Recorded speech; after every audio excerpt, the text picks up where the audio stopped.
Isang malaking kagat na tila ba galing sa isang aso ang bigla na lang lumabas sa binti ni Poseidon. Di niya maintindihan ang mga nangyayari. Dala ba ito ng kalasingan o akala niya lang si Nusain, ang babae na hinahabol niya? Kinabukasan, tinawagan nito ang asawa. Kailangan na nito umuwi dahil sa inaapoy na siya ng lagnat. Nagnanana o dugo pa rin ng dugo ang sugat sa kanang binti niya. Sabi ng asawa ay wag na muna magbubukas ng tindahan at hayaan na lang muna ang sugat dahil may tatawagan lang itong manggagamot para tumingin sa sugat niya. Aburidong-aburido naman itong si Poseidon. Gusto na talaga niyang umuwi yung asawa niya pero di ito pwedeng umuwi dahil nga 1 linggo pa lang ang handaan doon sa pamilya nila sa Nueva Ecija. Nagsisimula pa lang dumating ang mga bisita, saka naghahanda na sila sa mismong kasal ng kamag-anak nila. Mga 10:00 ng umaga, dumating nga ang manggagamot sa bahay nila Poseidon. Si Poseidon naman ay doon lang sa kubo-kubo niya, nakahiga habang binubuhusan ng alkohol ang sugat. Pinapasok niya agad-agad ang manggagamot. Matindi itong nakasagupa mo. Buti yan lang ang nakuha mo. Bakit? Ano po ba yun? Palagi ko si Noreen yun May galit sa akin yun Kwininto ni Poseidon ang mga nangyari nung gabi na iyon sa manggagamot. Hindi ko alam. Pero yung sinipa mo, hindi yun tao. Aswang yun.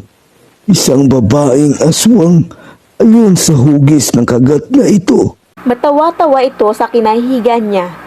Itong si Poseidon. Hindi siya makapaniwala.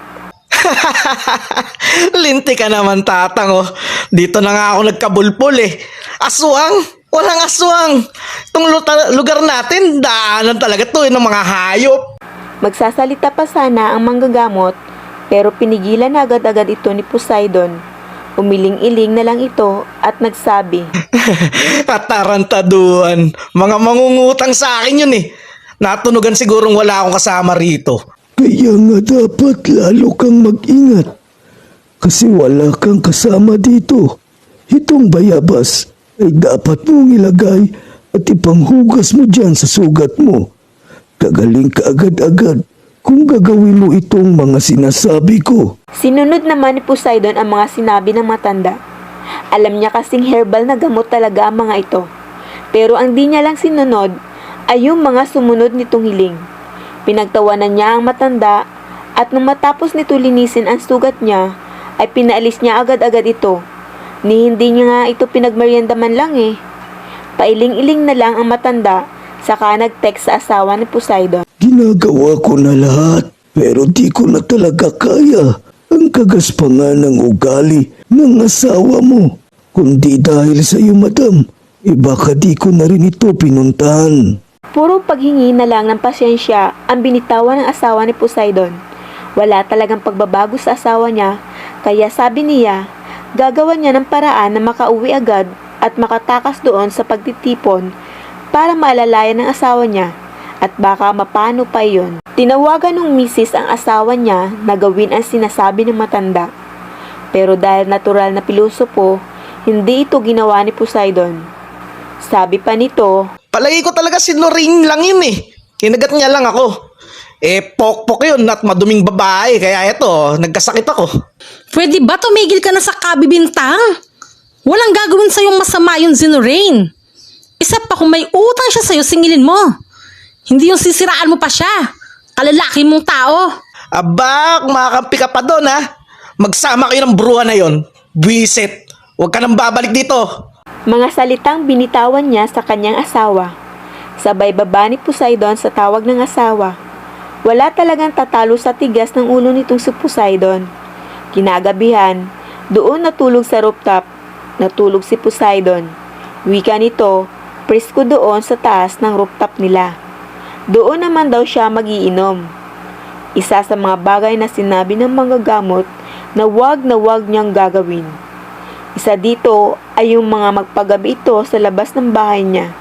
Dinasala naman na nung manggagamot yung palibot ng bahay, kaya wala na raw makakalapit doon. Mag-alay na lang daw ng manok at bigas sa labas ng gate si Poseidon, at isa daw itong tanda ng paghingi ng tawad sa kung sinong nilalang ang nasaktan niya. Maglagay din daw ng asin para makasigurado sa bawat bintana ng bahay. Ang problema, hindi ito ginawa ni Poseidon. Doon pa siya sa rooftop na tulog talaga. Mag-aalas 10 ng gabi. Doon na nagsimulang uminit, naging maalinsangan ang hangin, kasabay ng tila ba amoy tae ng baboy na baho sa paligid. Potragis naman. May nag-aalaga ba ng baboy dito? Amoy tae! Wika ni Poseidon, habang paikot-ikot ito doon sa rooftop nila, habang tinitingnan ang paligid.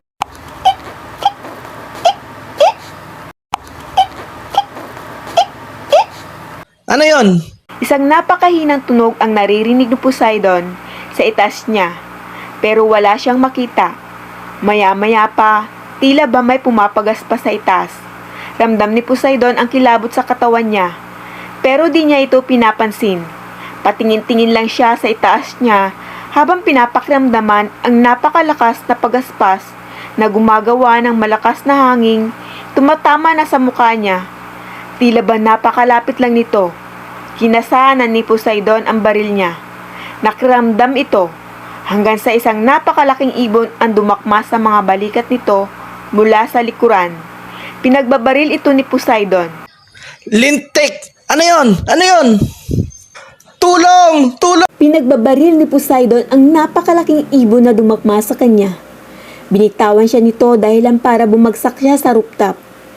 Medyo alanganin ang bagsak nito, kaya ang kaliwang paa naman nito ang napilay. Hindi na makatayo ng maayos si Poseidon. May sugat siya sa kanang binti, pilay naman ang kaliwang paa niya. Sa takot nito, gumapang na lang ito sa ilalim ng tangke nila ng tubig. At doon sinimulan ulit lagyan ng bagong magasin ang baril niya. Lintik! Ano yon? Ano yon? Takot na sabi ni Poseidon, habang kinakapa ang mga sugat niya sa balikat, dahil sa talas ng mga kuko ng malaking tila ba ibon na dumakma sa kanya. Pinagsiksikan ni Poseidon ang sarili niya doon sa ilalim ng tangke ng tubig. Di na ito mapakali. Sigaw na nang ito ng sigaw. Tulong! Tulong! Mga kapitbahay! May aswang! May aswang! Pero wala. Walang may pakialam sa mga sigaw niya. Rinig na rinig pa rin ni Poseidon ang pagpagaspas ng kung anumang nilalang na iyon. Pero maya-maya pa, bigla na lang itong nawala. Di nag-aksaya ng panahon si Poseidon. Dali-dali itong tumakbo papunta sa pintuan ng kanilang rooftop. Papasok sa bahay nila. Halos gumulong ito pababa sa hagdanan ng rooftop. Sabay diretsyo sa kwarto ng mga anak nila. Saka nagtago ito doon sa aparador. Hawak-hawak ang baril nito. Nakiramdam ito sa paligid. Halos maihina nga din ito sa takot. Maya-maya pa, naramdaman niyang may tila ba mabilis na bumababa galing sa rooftop nila. Mabilis itong naglakad, paikot-ikot sa second floor ng bahay nila. Tila ba may hinahanap ito. Saka ito pumunta sa kwarto nilang mag-asawa. Kabisado ni Poseidon ang tunog ng bawat pintuan ng kwarto sa bahay nila dahil medyo may kalumaan na din ang mga ito. Tumutunog ang mga ito pag binubuksan at pag sinasara. Maya-maya pa, bigla na namang tumahimik. Mula sa madilim na kwarto ng mga anak nila Poseidon, tanging liwanag lang ng ilaw sa labas ng highway ang bukas. Unti-unti bumubukas ang pintuan ng kwarto ng mga bata. Unti-unti pumapasok ang liwanag doon sa kwarto. At mula sa loob ng tinataguan na aparador, kitang-kita ni Poseidon si Nusain. Tila pulang-pula ang mga mata.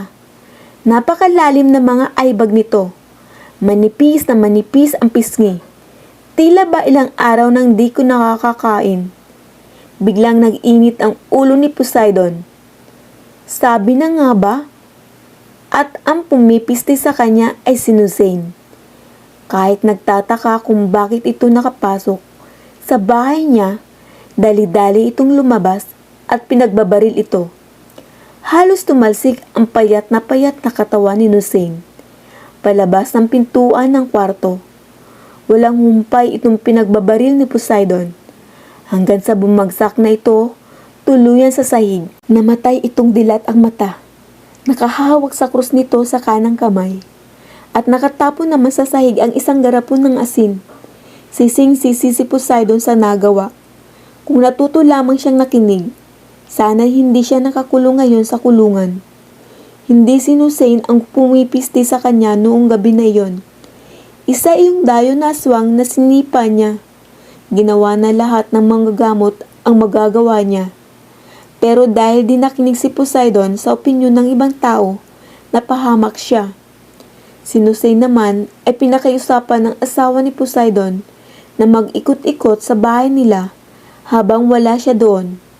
Kapalit noong pagbabantay sa asawa niya at sa bahay nila ay ibabawas niya yon sa utang niya. Kumbaga, ginawa niyang security guard si Hussein habang wala siya doon. Alam na alam din kasi ng asawa ni Poseidon na napakadami ng tao ang galit dito. Kaya mas mabuti na yung may tumitingin-tingin sa bahay nila. Pinakiusapan na kasi nito ang iba nitong kakilala, pati yung manggagamot na kung maaari, bantayan muna ang asawa niya. Pero walang gustong makisama dito. Si Hussein lamang ang pumayag na bantayan ang asawa. Si Hussein lamang ang pumayag na bantayan ang bahay at si Poseidon. Habang wala ang asawa nito. Iniwan kay Hussein ang duplicate ng susi ng bahay ni Poseidon. Kaya nakapasok si Hussein, dala ang asin at krus. Napangontra sana sa aswang. At dahil nga doon, namatay si Hussein sa kamay ni Poseidon. Wala na itong utang sa kanya. Bayad na pati interes o tubo. Dahil sagad-sagad ito, usubra kong maningil.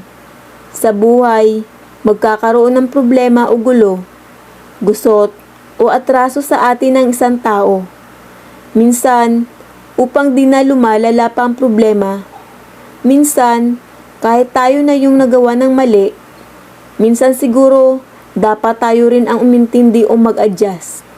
Dahil baka minsan, kahit nasa tama na tayo, nagiging mali tayo dahil sa sobra-sobra ang reaksyon o paniningil natin sa atraso ng ibang tao sa atin. Sana po may natutunan kayo. Please like and share po ang mga kwento natin kung nagustuhan nyo.